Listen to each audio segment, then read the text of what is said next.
এই বাংলার জমিন থেকে নয়, পৃথিবীর বুক থেকে একদিন হারিয়ে যাব আমরা সবাই। কিন্তু ওই আল্লাহ তাআলার আদালতে যখন আমাকে আপনাকে দাঁড়ানো করা হবে, সেই জায়গায় জবাব কি দিব? আজকে মানুষগুলি আমরা এত অবহেলিত অলসিত হলাম। আমার আপনার জন্য কোন দোকানের কাপড়গুলি যেন তৈরি হয়ে আছে কাপড়ের কাপড় হিসাবে, এরপরে আমার জন্য কে যেন ওর খুঁজবে তারা তৈরি হয়ে আছে, কোন জারের পাট যেন আমার আপনার জন্য প্রস্তুতি হয়ে আছে, কিন্তু আমি আপনি কেউ জানি না। আমি আপনি যে এমন পাগল, কে কয়টা বাড়ি করলো, কে কয়টা গাড়ি করলো, আবার কয়টা বাড়ি করতে হবে, কয়টা গাড়ি করতে হবে, এইগুলি নিয়ে আমি আপনি ব্যস্ত, ঠিক কিনা? কার বাড়িটা বেশি সুন্দর, কার ঘরটা বেশি সুন্দর, এই নিয়ে ভাবতেছি। কিন্তু বাবাজি, যেই বাড়ি আসল আমার আপনার হবে, কবর হবে আসল বাড়ি, ওই বাড়িটা তো সাজাইলাম না, ওই বাড়িতে গিয়ে কি করবো সেটাও তো ভাবলাম না। মানুষগুলি যখন মারা যায়, এই মানুষগুলি নিচুর দেহ, এই দেহটা কই নিয়ে যাওয়া হয়, এই লাশটা কই নিয়ে যাওয়া হয়? মানুষ ভাবি না, মানুষটা যখন মারা যায়, যত দামি হোক না কেন, যত বড় কোটিপতি হোক না কেন, বাড়ি থেকে তাড়াতাড়ি বের করে দেয়, তাড়াতাড়ি বের করে দিয়ে গোসল দিয়ে শেষ বিদায় জানায়। মানুষ খাটের উপর নিয়ে আসে, মার দিয়ে হুজুর সাহেব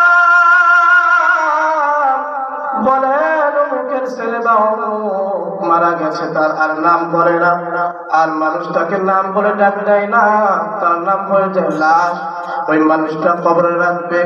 আমি আপনি যদি এখন ভাবি যে কবরে রাখার পর কি হবে, আল্লাহ তাআলা এমনিতে ছেড়ে দিবে? না না, এমনিতে আল্লাহ তাআলা আমাকে আপনাকে ছাড়বে না, আমাকে আপনাকে একত্রিত করবেন, এরপর আল্লাহ তাআলা আমাকে আপনাকে প্রতিদান দিবেন। আল্লাহ তাআলা কোরআনুল কারীমে বললেন, আয়াহসাবুল ইনসানু আন ইউতরাকা সুদা, ও আমার বান্দা, ও আমার বান্দি, তোমরা যারা ভাবতেছো তোমাদেরকে এমনিতে ছেড়ে দেওয়া হবে, না না, তোমরা এটা ভেবো না, তোমরা এটা ভেবো না, তোমাদেরকে একত্রিত করা হবে। ইন্না ইয়াউমাল ফাসলি মিকাতুহুম আজমাইন, তোমাদেরকে একত্রিত আমি করব, এমন একটা দিবস আমি তৈরি করে রেখেছি। কাল কিয়ামতের মাঠে, হাসরের ময়দানে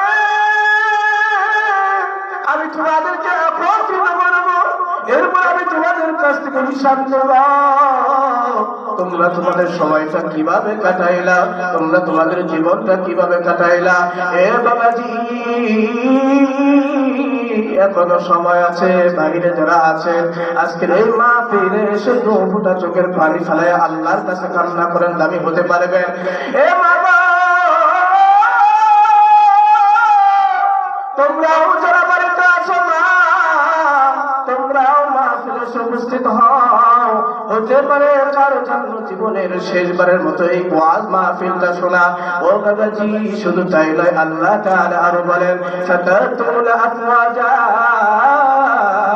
কিয়ামতের মাঠে হাসরের ময়দানে আমি মানুষদেরকে দলে দলে উঠাবো, তারা দলে দলে আসতে থাকবে। ওয়া ফুতিহাতিস সামা,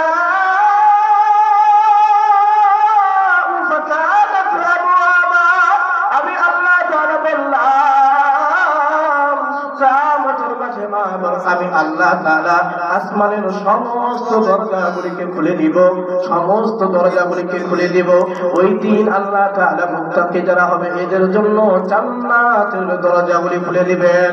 আল্লাহ তাআলা বলেন, ওয়াসলিফাতিল জান্নাতু লিল মুত্তাকিন, যারা মুত্তাকি হবে, পরহেজগার হবে, ঈমানদার হবে, এদের জন্য সুসংবাদ, এদেরকে আল্লাহ তাআলা জান্নাতের দরজাগুলি তাদের জন্য খুলে দিবেন। সুবহানাল্লাহ বলেন, আওয়াজ দিয়ে বলেন না সুবহানাল্লাহ।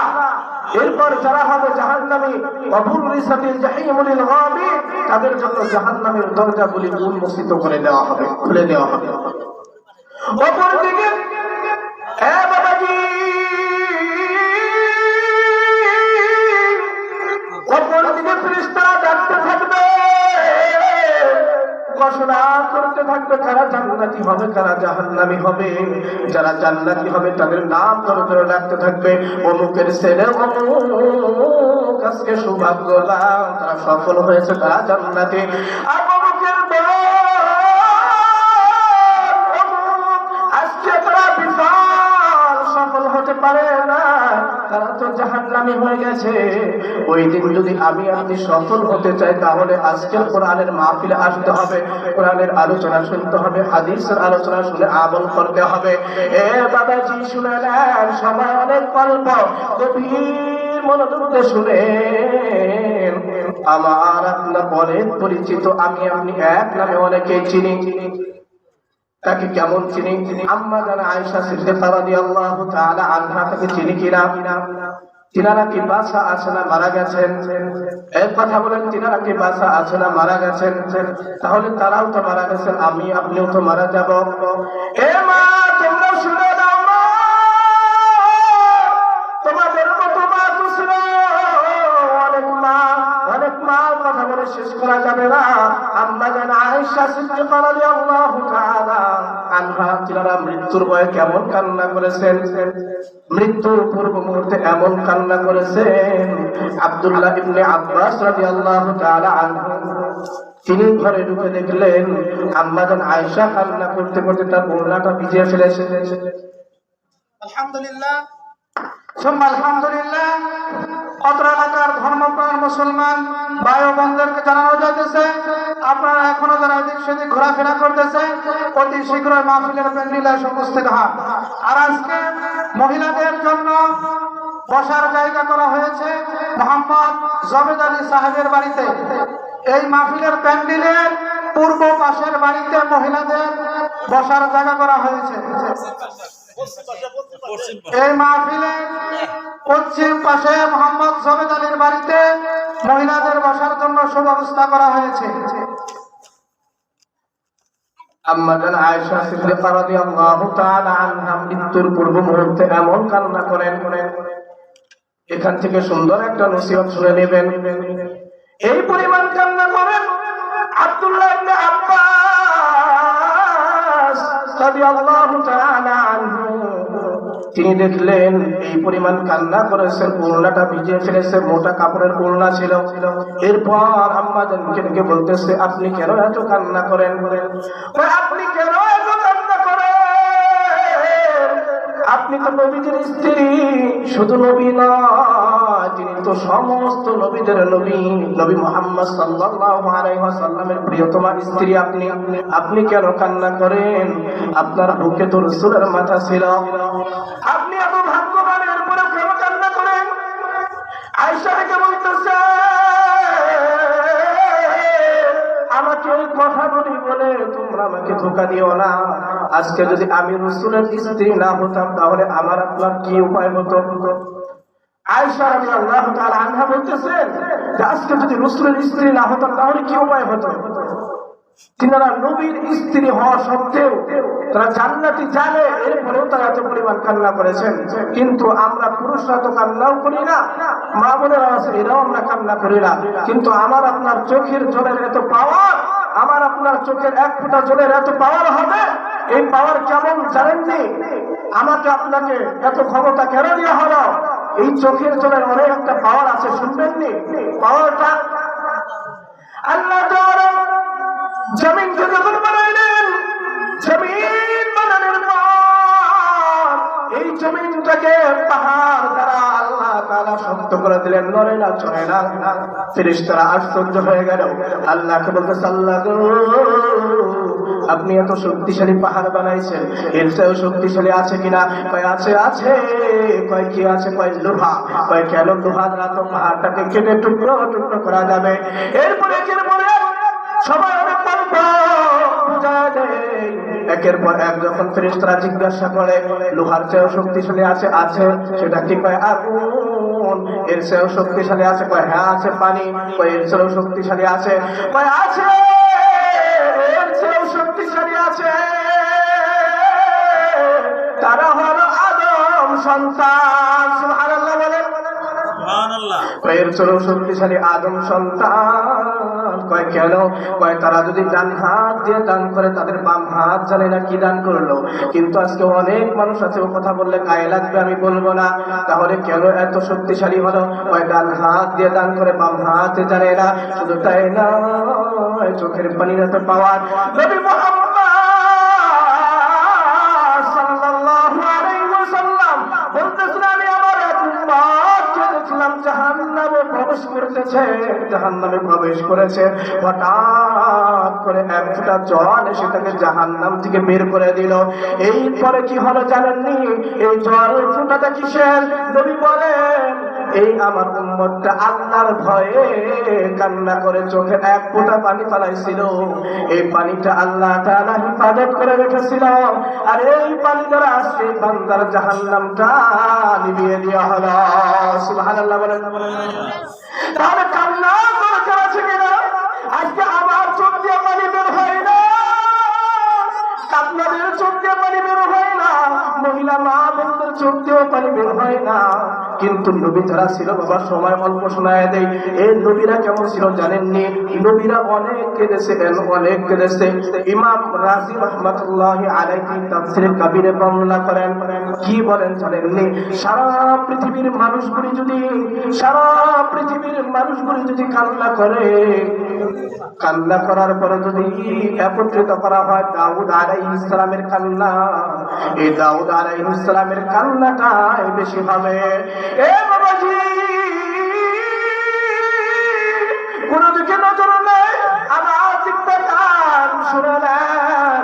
সারা পৃথিবীর মানুষগুলি যদি কান্না করে, আর আল্লাহ নবী দাউদ একা কান্না করেছেন, একত্রিত করা হলে দাউদ আলাইহিস সালামের কান্নার পরিমাণটা বেশি হবে। শুধু তাই নয়, দাউদ আলাইহিস সালামের কান্না সারা পৃথিবীর মানুষের কান্না যদি একত্রিত করা হয়, আর নূহ আলাইহিস সালামের কান্না একত্রিত করা হয়, তাহলে আল্লাহর নবী নূহ আলাইহিস সালামের কান্না পরিমাণটাই বেশি হবে। শুধু তাই নয়, নূহ আলাইহিস সালামের কান্না সারা পৃথিবীর মানুষের কান্না, দাউদ আলাইহিস সালামের কান্না যদি একত্রিত করা হয়, আর ওই জায়গায় হযরত আদম আলাইহিস সালামের কান্নাটা একত্রিত করা হলে হযরত আদম আলাইহিস সালামের কান্নাটাই হবে বেশি। কি বুঝলেন? আল্লাহ নবীরা এত কেঁদেছে, তাদের কাঁদার কি দরকার ছিল? তারা তো জাহান্নামের ভয়ে, আল্লাহর ভয়ে কেঁদেছে। আমি আপনি তো কান্নাও করি না, চোখ দিয়ে পানিও বের হয় না। গুনাহ করতে করতে, মিথ্যা কথা বলতে বলতে, সুদ খাইতে খাইতে, ঘুষ খাইতে খাইতে, অন্যায় পাপাচার অশ্লীল কাজ করতে করতে ভিতরটাকে এমন ভাবে কি বলে ফেলেছি, মরিচা ধরায় ফেলেছি যে এই ভিতরটা ভালো কাজ ভালো লাগে না, কোরআন তিলাওয়াত ভালো লাগে না, হাদিস ভালো লাগে না, সত্য কথা ভালো লাগে না, ভালো কাজ করতে গেলেও কেমন যেন বিবেকে বাধা দেয়। এইগুলি পরিষ্কার করতে হবে। পরিষ্কার করার জন্য খাঁটি দিলে তওবা করতে হবে, তওবা করে আল্লাহর কাছে চাইতে হবে। আল্লাহ, জীবনে অনেক গুনাহ করেছি, আল্লাহ তুমি দেখেছো, পৃথিবীর কেউ দেখে নাই, কোন মানুষ দেখে নাই, কোন ইনসান দেখে নাই, কোন প্রাণী কোন দেখে নাই, কিন্তু রাতের গভীরে পা দ্বারা, হাত দ্বারা, অঙ্গ প্রত্যঙ্গ দ্বারা কত গুনাহ করলাম, এই গুনাহগুলি আল্লাহ তুমি দেখেছো। আর আল্লাহ, তুমি আমার গুনাহগুলিকে মাফ করে দাও, মাফ করে দাও। গভীর রাতে উঠে দুই রাকাত তাহাজ্জুদের নামাজ পড়ে আল্লাহর কাছে চান, আল্লাহ তাআলা মাফ করে দিবে। এই পৃথিবীর বুকে আমি থাকবো না, আপনারাও থাকবেন না, একদিন চলে যাব। আল্লাহ তাআলা বলেন, ইয়াউমা ইয়াখরুজুনা মিনাল আজদাতি সিরআ। এই যে দেখেন এখানে কবর, এই কবর থেকেও একদিন কিন্তু মানুষকে আল্লাহ তাআলার সামনে দাঁড় করানো হবে। তারাও উঠবে, বলে মানুষগুলি কবর থেকে দ্রুত গতিতে বের হতে থাকবে। শুধু তাই না, এই পৃথিবীটা একদিন চৌচির হয়ে ভেঙে যাবে। এই জন্য আল্লাহ বললেন, ইয়া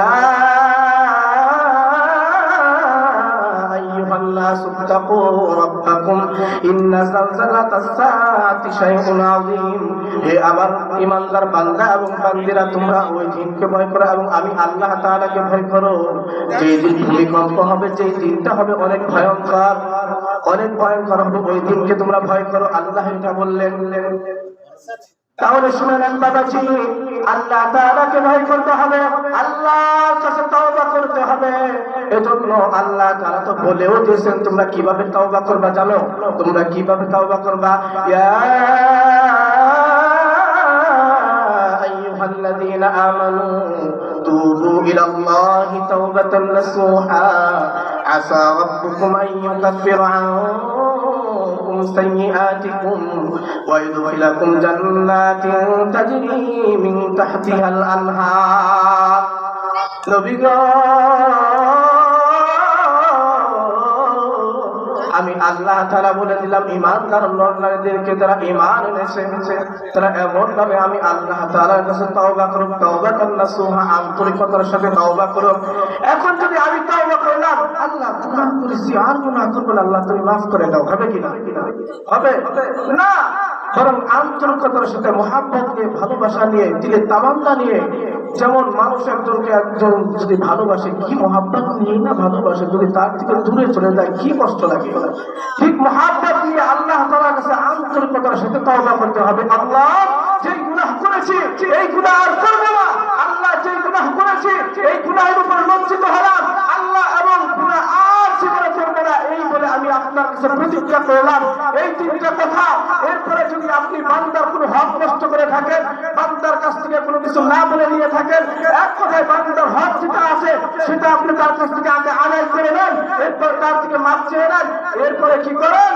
আপনি তওবা করেন আল্লাহর কাছে, আল্লাহ তাআলা তওবা কবুল করে নেবেন। তাহলে তওবার জন্য শর্ত হলো তিনটা। একটা হলো যে গুনাহ করেছি এই গুনাহের উপর লজ্জিত হওয়া। দুই নাম্বার হলো কি জানেন? যে গুনাহটা করেছি এই গুনাহটা ছেড়ে দেওয়া। তিন নাম্বার হলো আল্লাহ তাআলার কাছে অঙ্গীকার করা, আল্লাহ যে গুনাহ করেছি এই গুনাহ আর জীবনে করব না, আল্লাহ এই বলে প্রতিজ্ঞা করলাম।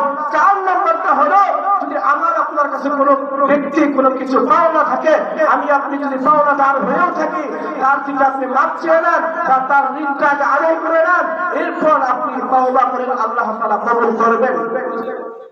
এজন্য আল্লাহ বললেন আসা রাব্বুকুম আন ইউকাফিরা আনকুম সাইয়্যাতিকুম, তোমরা গুনাহ করেছো, আমি আল্লাহ তাআলার কাছে তওবা করো, আশা রাখো যে আমি আল্লাহ তাআলা তোমাদের তওবাকে কবুল করে নেব।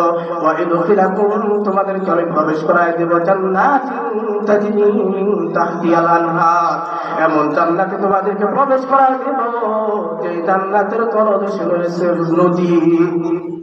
সুবহানাল্লাহ বলেন।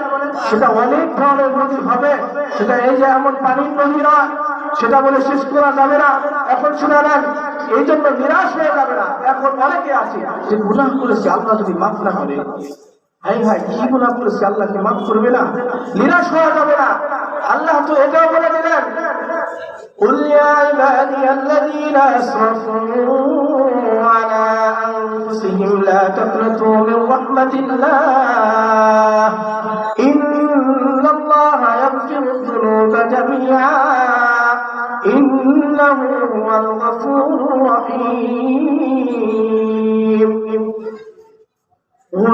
নবী আপনি বলেন, ইয়া ইবাদিয়াল্লাযীনা আসরাফু আলা আনফুসিহিম, যারা নিজেদের উপর জুলুম করেছে, লা তাকনাতু মির রাহমাতিল্লাহ, তারা যেন আমি আল্লাহ তাআলার রহমত থেকে নিরাশ না হয়ে যায়। ইন্নাল্লাহা, নিশ্চয় আমি আল্লাহ তাআলা ইয়াগফিরুয যুনুবা জামিআ, ওই বান্দাদের সমস্ত গুনাহগুলিকে মাফ করে দেব। ইন্নাহু হুয়াল গফুর, আমি আল্লাহ তাআলা ক্ষমাশীল, গফুরুর রহিম, আমি আল্লাহ তাআলা দয়ালু মেহেরবান।